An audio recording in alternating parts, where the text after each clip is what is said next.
Okay, hello students, welcome to prepare learn. और आज का हमारा टॉपिक है sound. So what is sound? पहले हम साउंड के बारे में डिस्कस कर लेंगे। तो sound is basically a form of energy which gives a sensation of here. तो बेसिकली हमारे बॉडी में 5 सेंस ऑर्गन्स हैं, ठीक है। उसमें से एक सेंस ऑर्गन हमारा ईयर भी है।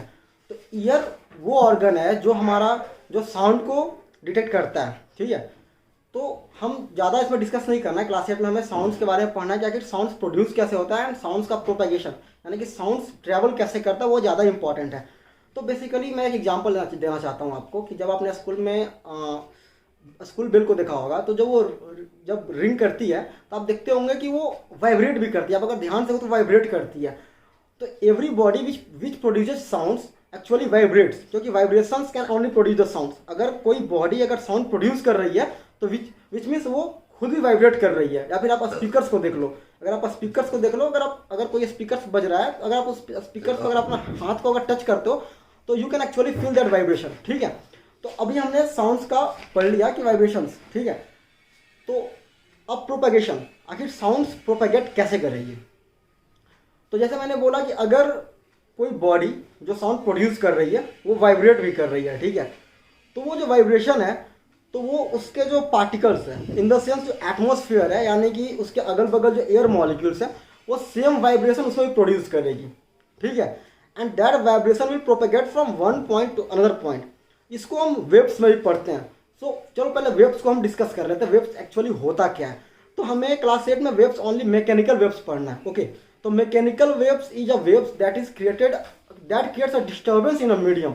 अब मीडियम में डिस्टर्बेंस कैसे क्रिएट होता है? मान के चलो एक मीडियम है, उसमें बहुत सारे पार्टिकल्स हैं।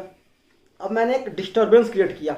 चलो एग्जांपल डिस्टर्बेंस आपको बहुत अच्छे से समझाता हूँ। जब आप स्कूल के असेंबली लाइन में आप खड़े रहते हो, अगर जब पीछे वाला अगर बच्चा अगर किसी को धक्का देता है तो उस धक्के को आगे वाला बच्चा भी मीन्स फील कर लेता है, ठीक है। तो काइंड ऑफ डिस्टर्बेंस तो पीछे किसी ने क्रिएट किया था, मतलब जो गलती तो किसी और की थी, पीछे वाले बच्चे ने डिस्टर्बेंस क्रिएट किया था, लेकिन वो उसका फील किसने किया? आगे वाले बच्चे तक ने फील कर लिया। That is a kind of example of a wave. या फिर आप जब देखते हो कि अगर साइकिल को आप लगा के रखो, ठीक है, एक लाइन से साइकिल लगी हुई है, अगर आप इस साइड का अगर साइकिल को गिरा दो तो इस साइड वाले की साइकिल गिर जाएगी नीचे। क्यों? ये साइकिल जिसको मैंने फोर्स लगाया था, ये साइकिल खुद तो यहाँ से यहाँ नहीं आया, मतलब खुद तो ट्रैवल नहीं किया, लेकिन फिर भी ये वाला साइकिल गिरा। क्यों? क्योंकि इस साइकिल से एनर्जी ट्रैवल किया। किसके मदद से? इस साइकिल और इस साइकिल के बीच में जितने साइकिल्स थे उसने हेल्प किया एनर्जी को ट्रांसफर करने में। सो अब हम डिफिनेशन पे आते हैं। What is waves? Waves is a disturbance in a medium which transfer energy from one point two another point. और इसमें पार्टिकल्स का ट्रांसफर नहीं होता है, ये बहुत इंपॉर्टेंट है। In the similar way sound भी ट्रैवल करता है। साउंड ने क्या किया? एयर मॉलिक्यूल्स में डिस्टर्बेंस क्रिएट किया। अब वो एयर मॉलिक्यूल्स अपने अगल बगल वो सराउंडिंग्स के एयर मॉलिक्यूल्स डिस्टर्ब किया, उसने उसके सराउंडिंग्स के एयर मॉलिक्यूल डिस्टर्ब किया। और वो जो एक होता है रिसीवर, ठीक है, एक होता है प्रोड्यूसर। अगर प्रोड्यूसर ने प्रोड्यूस किया और रिसीवर उसको सेंस करेगा, वो दोनों के बीच में पार्टिकल्स यानी कि मीडियम होना चाहिए।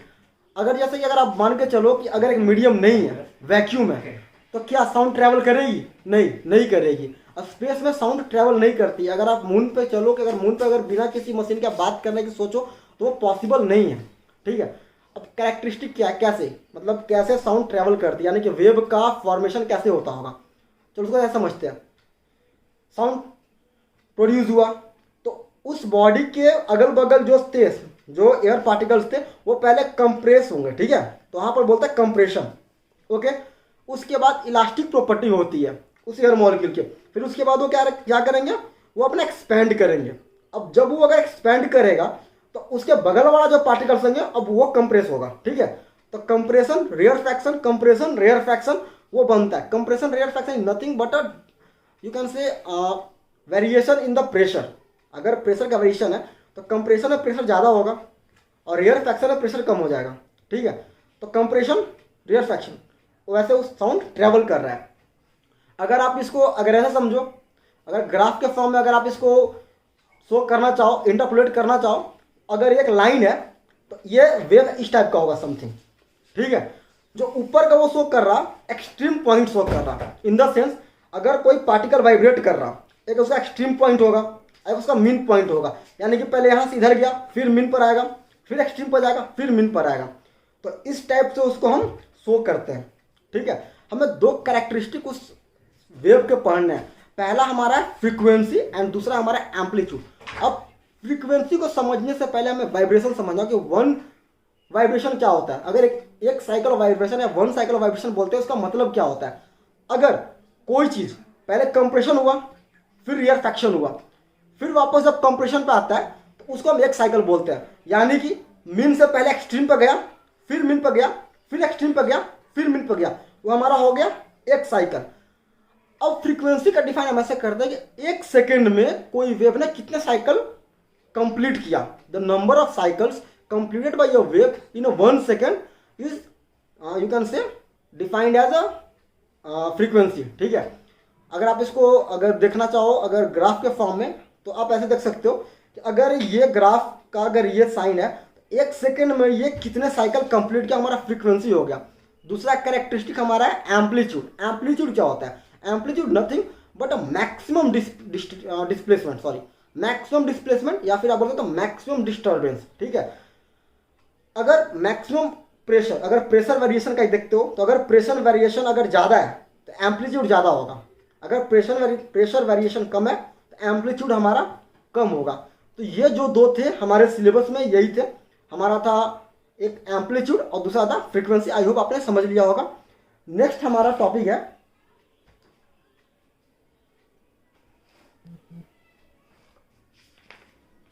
Noise. So what is noise?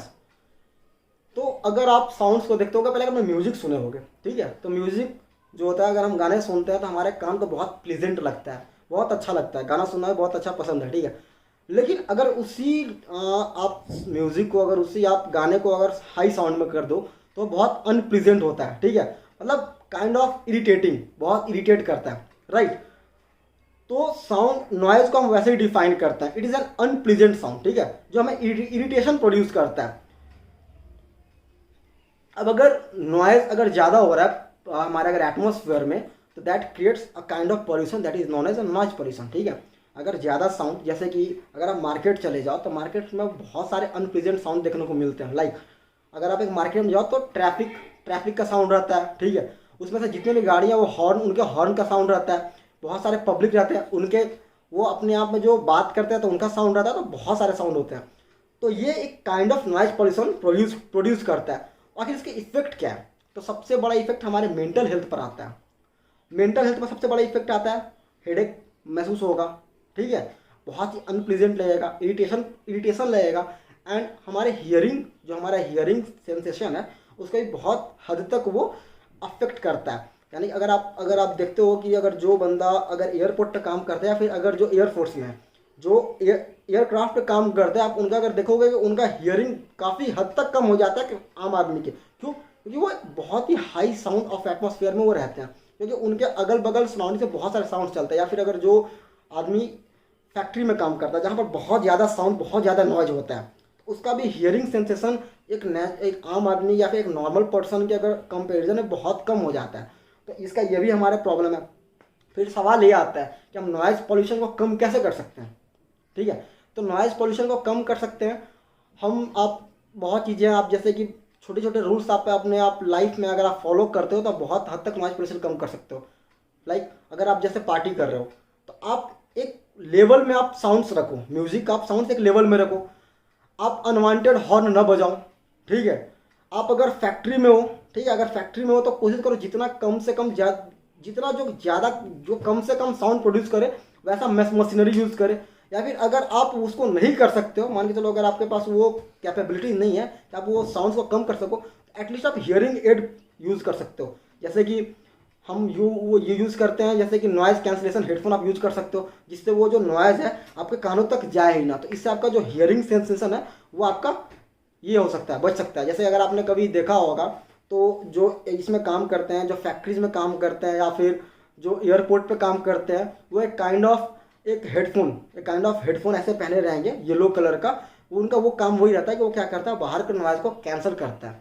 ठीक है, तो आई होप आपको ये चैप्टर बहुत अच्छे समझ में आया होगा। अगर कोई डाउट हो तो you can comment and you can also contact us. Have a nice day. Thank you.